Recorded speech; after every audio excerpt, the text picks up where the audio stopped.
Harish had a wife who talked a lot, and he was very troubled by her incessant talking. Harish learned that a sage had arrived in the forest, so he took his wife to the sage and said, "Please advise her, as she talks too much. Even though I've told her not to, her mouth keeps moving all day long. And no matter how much I explain that she should speak less and stay quiet, she doesn't.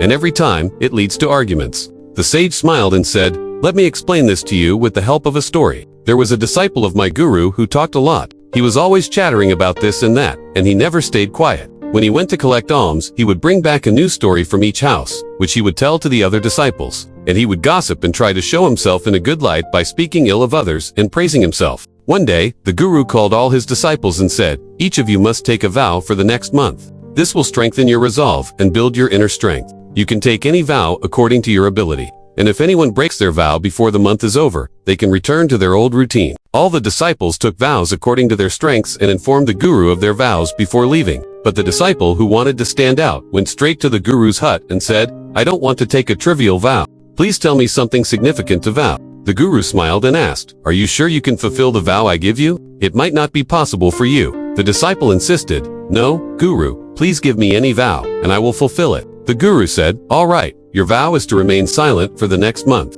Do not utter a single word." The disciple thought this was too easy and said, "Guru, give me a vow that matches my abilities." The guru replied, "First, fulfill this one." The disciple accepted and became silent immediately. He found it easy at first, but from the second day, the burden of not speaking grew heavier. And by the fourth day, he felt a strange restlessness because he wanted to express his views and silence others, but his vow stopped him. So, he spent the days just making eye contact. After a few more days, he fell ill, feeling like his head was splitting, and he lost interest in eating or drinking. He only wanted to speak. He went to the guru, wrote down his feelings, and explained that he felt suffocated, and was going mad inside. The guru smiled upon reading this and said, "Vows are not just about abstaining. Those who fulfill their vows increase their inner strength and advance on the path of enlightenment and social awakening. It was in your hands to take the vow, and also in your hands to break it. Many of your brothers have already broken their vows and returned to their old routines. If you cannot continue, you may also break your vow and return. But remember, if you cannot handle this small vow, how will you manage your entire life? The decision is entirely yours." The disciple, hurt by the guru's words, left without saying anything and shut himself in his hut. Halfway through the month, while almost all other disciples had broken their vows, his continued. He hadn't spoken a word since taking the vow, surprising everyone who knew him as a talkative person. After 15 days, he went to the guru again and wrote, "Guru, outwardly, I am silent. But inside, there are many voices, complaints, and screams. I keep talking inside. My mind keeps asking questions. Even though I am quiet outside, inside is as noisy as ever. Is my vow still valid?" The guru replied, "Yes, your vow is still ongoing. But as long as these voices echo in your ears, your mind will keep talking because it's habituated to it. Though you may be quiet externally, internally, you will continue speaking. You need to distance yourself from these voices." The disciple bowed to the guru and left. At dawn, he walked into the forest and did not return for many days. Even after the vow period had ended, there was fear in the ashram that wild animals might have killed him. After much search, he was not found, and his guru brothers assumed the worst. But the guru thought differently. One day, another disciple asked, "Guru, what might have happened to our talkative brother? Could an animal have killed him?" The guru responded that it was possible, but there could be another reason for his absence. Perhaps he found what he went looking for. Then the disciple asked, "Guru, is speaking too much really so harmful?" The guru explained, "One of the many sorrows in a person's life is that he can never stay quiet. Always speaking causes more than half of our sorrows. We don't want to stay silent. We just want to unload everything in our minds onto others, convincing them that they are wrong and we are right. This act of speaking and not listening continues throughout life. But in this ignorance, we waste our time, our lives, our understanding, and most importantly, the precious moments that could be experienced joyfully, all for nothing in return." The disciple asked, "Then what's the solution?" The guru said, "Observing your thoughts with complete awareness is the only way. Being present and meditating with full awareness can bring miraculous changes to your life."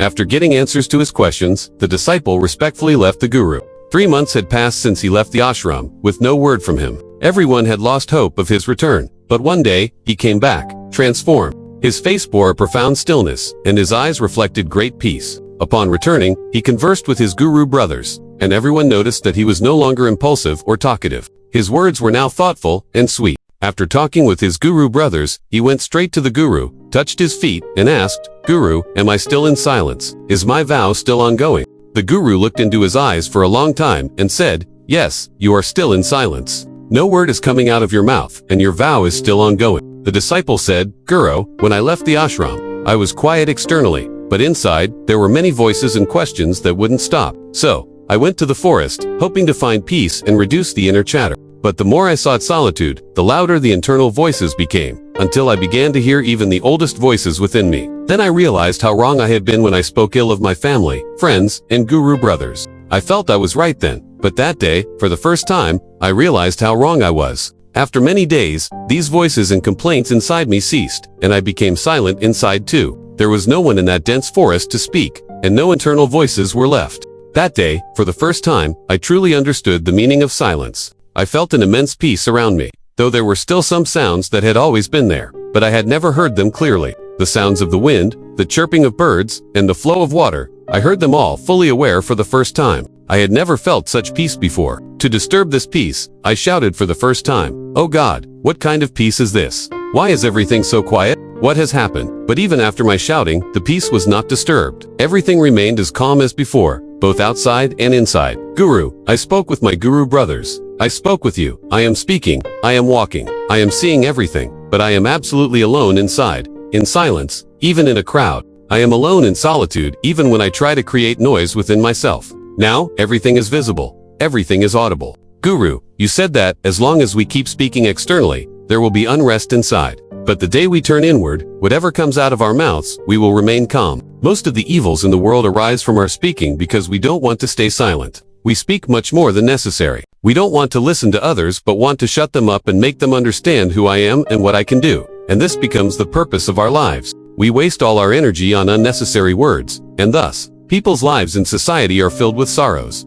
Because they are always busy telling others, never wanting to listen, understand, and never learning to be silent, which makes them feel inferior. The reason for all the conflicts in the world is our speaking. Therefore, we should speak only as much as necessary because speaking unnecessarily destroys energy and never allows us to return to our inner selves because it keeps pulling us outward. But what is there outside this world? If we want to turn towards the inner world, we must keep our mouths shut. That is why all the enlightened and self-realized individuals have fled to solitude so that they don't have to speak or listen much. They stayed in solitude and remained calm, making it easier to travel within. But if someone wants, they can stay in this world and still be in solitude and calm. However, for this, they need to save their energy, which they have been wasting on their unnecessary words until now. Friends, the lesson of this story is that unnecessary talking destroys energy, and excessive and unnecessary talking prevents us from returning to our inner selves, because it keeps us bent outward. Those who need to travel within need to keep their mouths shut. I hope you liked this story and learned a lot from it.